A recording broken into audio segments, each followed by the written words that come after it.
Meanwhile, President Park Geun-hye, currently visiting Russia, delivered a lead speech on job creation during the G20 Summit earlier this Friday after holding bilateral summits with the leaders of Germany and Kazakhstan. Our presidential office correspondent, Eoh Jin-joo, who is traveling with the president, reports on the president's push to pave the way for a clean and creative economy. President Park addressed the issue of high unemployment and unbalanced growth in a lead speech during the second session of the G20 Leaders Summit and proposed two new approaches to solve the problem. She called on world leaders to work towards a creative economy and a disciplined market economy for job creation and inclusive growth. President Park introduced her administration's push for a creative economy as an example, saying it is a strategy to create more jobs and upgrade national competitiveness. Then what are the steps towards this goal?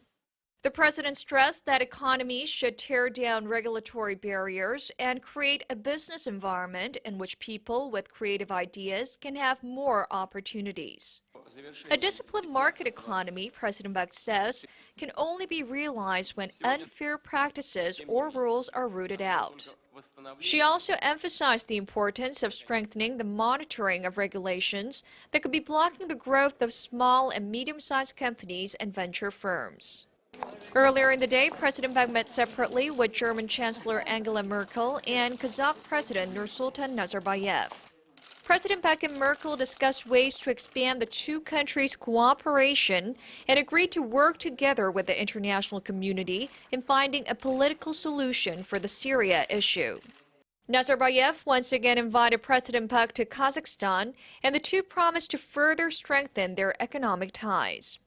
Major Korean companies have entered into the Kazakh market, and joint projects worth $8 billion are being carried out by the two countries. After wrapping up her four-day stay here in St. Petersburg, President Park will leave for Hanoi on Saturday morning. There she's scheduled to hold bilateral talks with her Vietnamese counterpart Truong Tan Sang on Monday. Eoh Jin-joo, Arirang News, St. Petersburg.